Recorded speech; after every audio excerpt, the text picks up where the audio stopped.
Okay, this is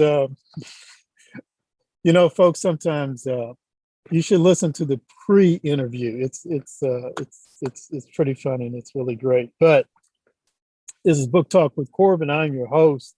And as usual, we always have some good guests on. And as usual, I don't know how to speak English. I only know how to speak Kentuckian.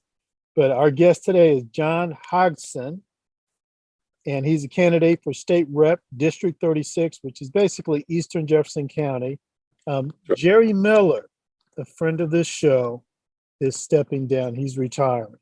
But I'm going to tell you, this brother right here, man, I'm glad we're blessed to have him in a position to step in Jerry Miller's shoes. There's some big shoes, but I know this brother can step into them. Brother, we were talking a little bit before the show started, and you said what's on your heart, that there's a need for a revival in this country, a moral revival, political revival, spiritual revival. Yes, sir. Tell us about that. I guess you could say that's probably why I'm running. I think I've known a lot of good and decent people, good and decent Americans all my life that spend their time going to work, taking care of their family, raising their kids, coaching the softball team, mowing the grass on Saturday and doing what they've got to do. And they trusted the so-called experts to run our government. They stayed out of politics. They might have watched a little bit of TV and read the newspaper, but for the most part, they did not get involved. And I think we see where that has gotten us now. And I think we as a nation, we're in need of revival, reviving those fundamental moral concepts that founded America. We need spiritual revival. People are starting to drift away from church.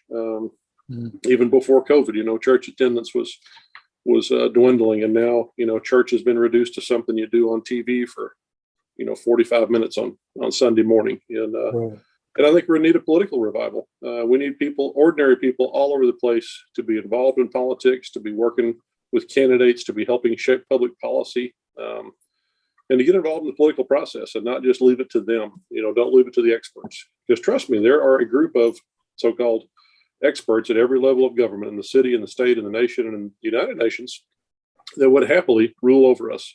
And as long as we do everything they tell us to, they think everything would be fine. But sometimes I don't want to do everything they tell us to. For instance, I didn't appreciate it when the governor, closed down our churches last year and violated the First Amendment. And I'm pretty vocal about that. And I think the assembling of the body together is very important. I don't like having our speech limited. I don't like oligarchs, billionaires telling us what we can and can't say.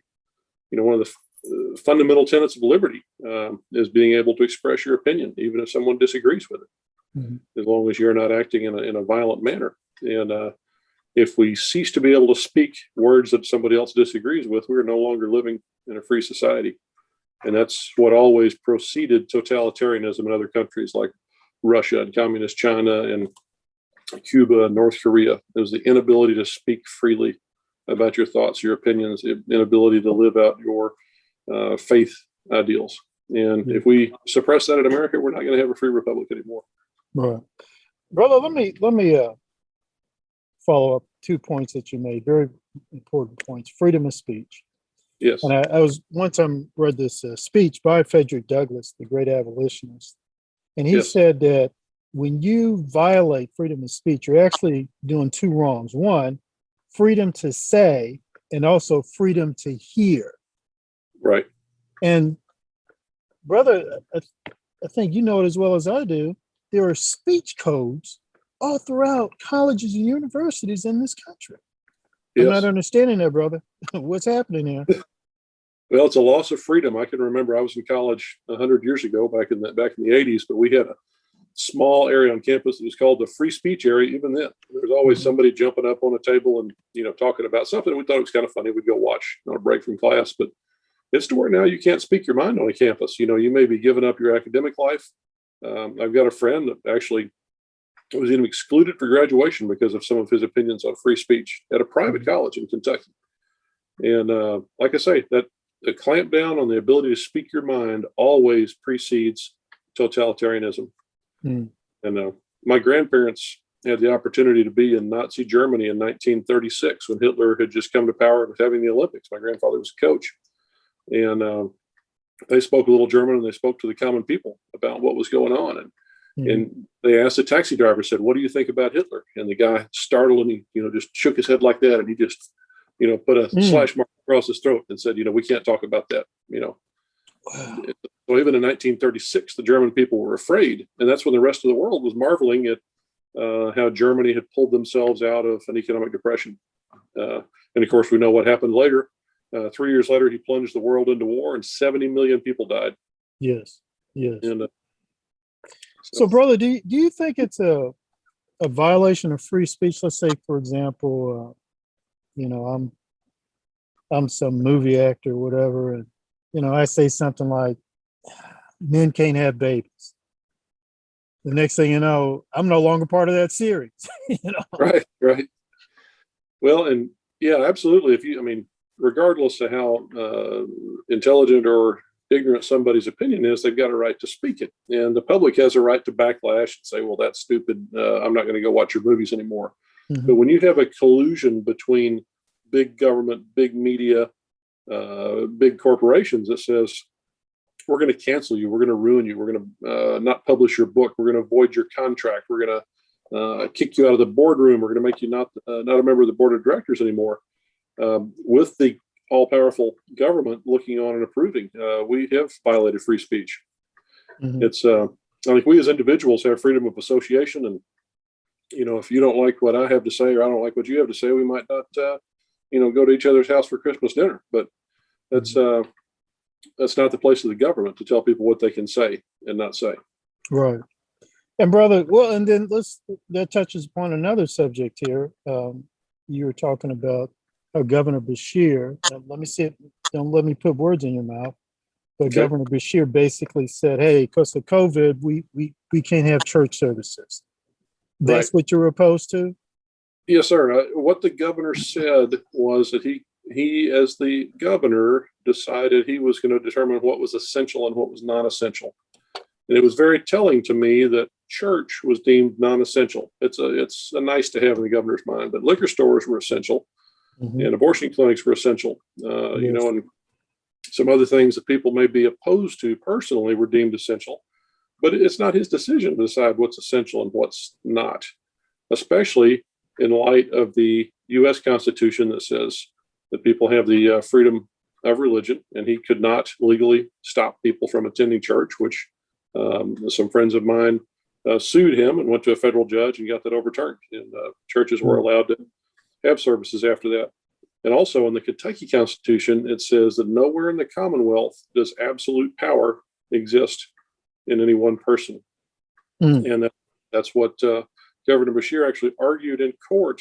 His lawyers argued that his power was unlimited in the pandemic, that he could overrule the legislature, he could overrule the law. Oh my Lord. Yes. And that's He actually went in court and said it. Yes.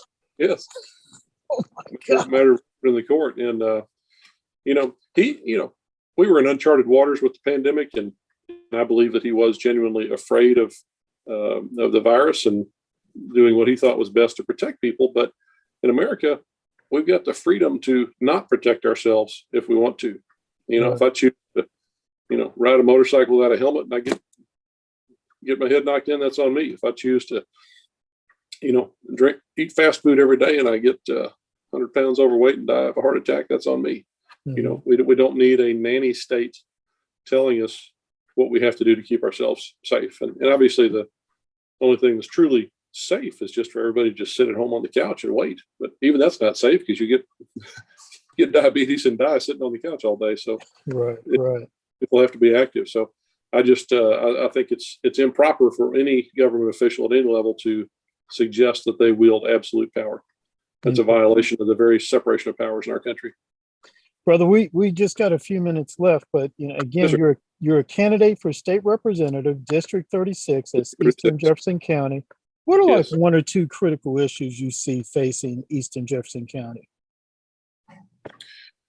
Well, there's always issues that people worry about, traffic and roads, and that's certainly something. We've got a lot of construction going on out here, and I think that's important. But what's important changes depending on what's going on in society. Public safety was a big concern when we had unrest in the streets, and it appeared that the laws were not being enforced. There were people were threatened, people had guns put to their head, people that were killed, and people want to know where their public protection is, where are the police. And I think those have to do mostly with local government and the complete failure in leadership of Mayor Fisher. But I think public safety is important to people. I think economic development is important, and continued economic growth. We can't be shuttering businesses. A lot of our economic devastation we have right now is actually caused by the government, small business people being shut down, being not allowed to practice. Yeah. And now the crisis we have is talking to a small business person today that can't get any help because it pays more to sit at home than it does to go to work. Right. So people in small businesses that employ a handful of people can't get helpers. They can't get carpenter's assistants. You can't find a plumber. You can't find anybody to bale hay. Right. Just all kinds of things that you can't get done because there aren't any people available in that lower paid kind of assistant entry level category. Right. And people used to compete for customers, and now they're competing for workers just to keep their doors open. Yeah. Brother, you brought up public safety. Here's the one thing that concerned me when Black Lives Matter was, just had all sorts of folks out in the street, and they're busting out windows, engaging in acts of vandalism. You can't stop stupid. Only thing you can do is sort of respond to it. But here's what bothered me was when so-called responsible leaders in the civil rights community refused to unequivocally condemn the violence. Right. I had a hard time wrapping my head around that. On one hand, you're going to these businesses and saying, well, we need money for these programs. If you don't give us money, you're racist. If you don't give us money, you're not concerned about Black folk. But then when when nut jobs are running around the street vandalizing companies, you don't take an unequivocal stand. Hey, violence is wrong. Vandalism is wrong. If you commit it, you get caught, you need to go to jail. Right. I'm not understanding that contradiction. I don't know if you have a comment on that or not. Well, I don't really understand it either. I'll say first, I'm all about the First Amendment right for people to express themselves and to protest. I've done it myself many times, but that was confined to going to rallies and waving a sign. I wouldn't trespass. I wouldn't commit violence on anybody. I wouldn't commit vandalism on their property, or certainly wouldn't endanger their lives. But when you cross that line, you've gone from expressing your First Amendment right to committing a crime. And if our local government and police aren't capable of stopping violent crime, what are they there for? I mean, that's probably the first need of society is, to be secure in your person and in your effects. I mean, I'd like to be able to go to sleep at night knowing that, my house is not going to be burglarized or somebody's not going to try to break in and kill me. I mean, I think those are important things to every human being. Right. Absolutely. Brother, we're going to conclude it here, but before we do, I want you to plug your book. It is just not that complicated. Tell us a little something about that. I'll show you that here if I get that on camera. Yep, just not that complicated.